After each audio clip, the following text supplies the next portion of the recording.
Hey everybody, Mike Miller with the Herald Times. Columnist Jeremy Price previewing Tuesday's Indiana-Michigan tip-off, 9 o'clock at the Chrysler Center in Ann Arbor. Indiana falling in the polls Monday after a bit of an uneven week last week, falling at Wisconsin, coming home, and really just surviving a game against a Minnesota team that just wouldn't go away in the second half.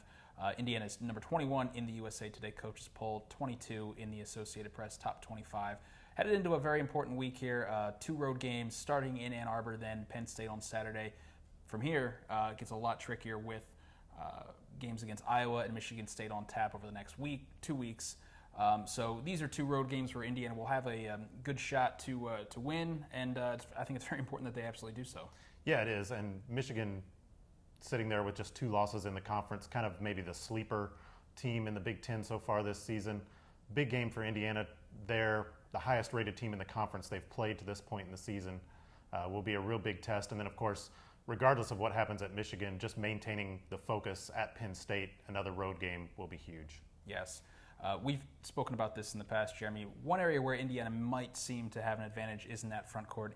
Michigan's actually been out-rebounded over the last 2 games, and one of those games is actually against Rutgers. So when you look at the duo of Thomas Bryant and actually Max Bielfeldt, too, Indiana might look down low a little bit more often. Yes, definitely. I mean, this is a game where Indiana's got a clear front court advantage. And if nothing else, I mean, look at the SMU game as sort of a template for Indiana in this one. SMU really just hammered Michigan in the paint and at the rim in that game. Maybe a lot of similarities.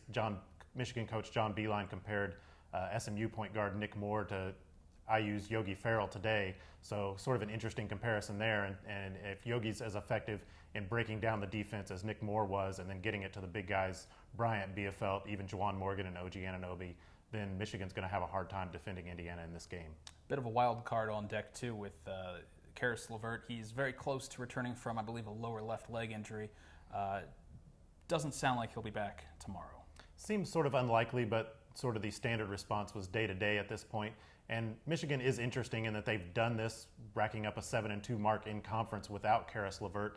Not unlike Indiana, who's done the same thing, going 8-1 without James Blackman Jr.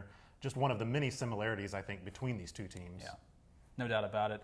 Hey, they also share a player to a certain degree. Max Bielfeldt, going back to Michigan, has a Michigan degree, graduated from Michigan in the spring. Sort of an interesting situation that led him to Indiana. He could have returned to Michigan last year for his final year of eligibility. What happened was it seemed that Michigan actually wanted to open up a scholarship for an incoming recruit, told him, thank you for your 4 years, 3 years of playing time.